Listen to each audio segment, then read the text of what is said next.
Many processes in cells are energetically unfavorable, where their delta G is positive, and these reactions will not proceed spontaneously. Some examples include the synthesis of DNA from nucleotides and the transport of a substance across the plasma membrane from a lower to a higher concentration. Cells would use the energy gained from energetically favorable reactions to drive energetically unfavorable reactions.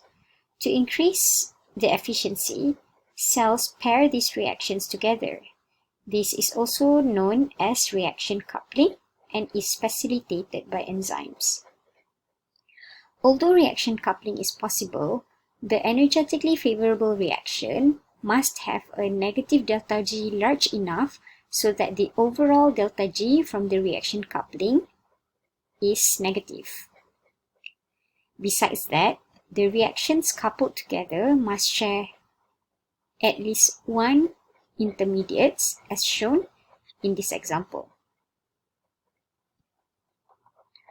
The formation of sucrose requires the joining of glucose and fructose.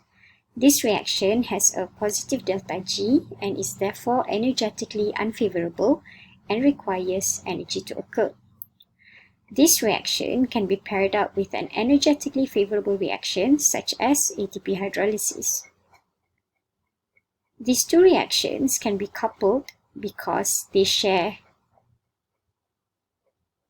an intermediate, namely glucose 1P, which contains high energy bond due to the addition of a phosphate group. This high energy intermediate can then be combined with a molecule of fructose to become sucrose, and the inorganic phosphate is released. As shown here, this reaction coupling between these two reactions still have a negative delta G. Therefore, it can occur. In the next few slides, we are going to describe how cells store the energy released by energetically favorable reactions temporarily so that the energy can be used to drive energetically unfavorable reactions. Cells are able to store the energy in the form of chemical bond energy using small organic molecules called activated carriers. From the cell chemistry lecture, you would know that the chemical bond that contains high energy is covalent bond. Because these activated carriers are small, they are able to diffuse rapidly to the location where the energy is required. As depicted in this figure, they act as the transporter of the energy between the catabolic and anabolic pathways. Activated carriers are important because if the energy is not stored temporarily in a chemically useful form, it will simply be lost as heat, and this would not benefit the cells. The energy can be stored by coupling an energetically favorable reaction with the biosynthesis of activated carrier molecules, which is an energetically unfavorable reaction. Some energy is still dissipated as heat, but this is significantly reduced. As I have mentioned in previous slide, reaction coupling is catalyzed by an enzyme. This table shows a list of activated carriers found in cells.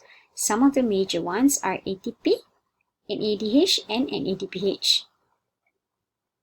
These activated carriers store energy in readily exchangeable forms represented by the high energy groups.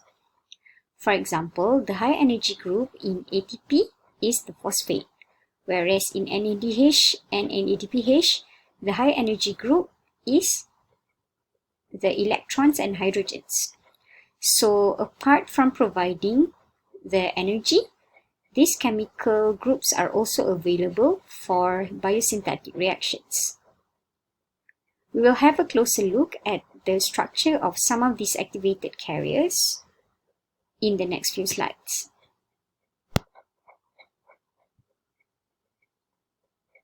In this slide, we're going to describe ATP in more detail because it is the principal activated carrier in cells. ATP is This figure shows the process of ATP synthesis and hydrolysis. ATP, or adenosine triphosphate, is synthesized by the addition of a phosphate group to ADP, or adenosine diphosphate. A reaction that involves the addition of a phosphate group is also known as phosphorylation. The new phosphate group is linked by the high-energy bond called phosphoanhydride bond.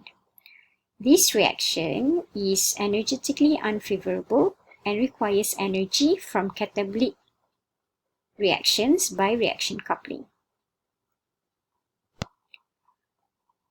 When required, ATP can provide energy to run energetically unfavorable reactions by ATP hydrolysis, a process that is energetically favorable because it has a negative delta G. The energy comes from the breakdown of this phosphoanhydride bond in the terminal phosphate group. Basically, this process will require a water molecule to break down ATP into ADP and inorganic phosphate. The ADP produced is then available for another round of ATP synthesis. Besides acting as an energy source, ATP hydrolysis also provides the phosphate group required for reactions that involve phosphorylation. Phosphorylation is an important reaction that regulates many cellular properties and intracellular reactions, including protein activity or function, metabolic pathways, and intracellular signaling. Let's use a condensation reaction to see how reaction coupling with ATP hydrolysis occur. Bear in mind that reaction coupling is catalyzed by an enzyme. A condensation reaction involves the joining of two molecules together. Because it requires the formation of covalent bond, this reaction needs to be coupled with a more energetically favorable reaction, such as ATP hydrolysis. In this example on the left, the two molecules are represented by A and B. So the product that we want is this AB molecule. The formation of AB molecule involves two-step reaction. The first one is the activation step, where ATP is hydrolyzed into ADP and transfer its phosphate group to molecule A. This phosphorylation reaction results in the formation of a high-energy intermediate, shown here, a phosphorylated A. Next, the high-energy intermediate reacts with molecule B to form AB molecule, and this will trigger the release of inorganic phosphate, ADP, and H2O. Note that H2O is not shown here because it is cancelled out in a condensation reaction. The figure on the right shows a specific example of a condensation reaction, namely the formation of glutamine from glutamic acid. Briefly, the activation step involves the hydrolysis of ATP to form the high-energy intermediate by phosphorylation. Subsequently, the condensation step joins the high-energy intermediate with ammonia, leading to the formation of glutamine. Throughout this process, an ADP and inorganic phosphate are released. Although ATP hydrolysis can drive many energetically favorable reactions,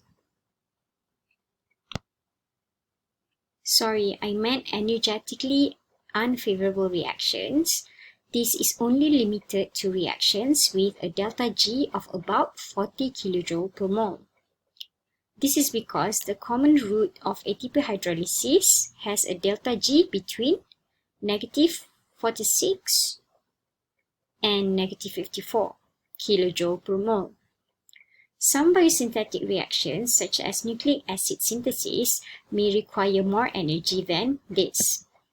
In this case, the path of ATP hydrolysis can be altered to produce more energy than the usual pathway. So in this alternative pathway, instead of breaking the phosphoanhydride bond in the terminal phosphate group, the one in the middle phosphate group is targeted to form adenosine monophosphate or AMP and pyrophosphate. The pyrophosphate is then further hydrolyzed, and this will produce more energy by breaking the phosphoanhydride bond in the pyrophosphate. This path produces twice as much energy compared to the common route.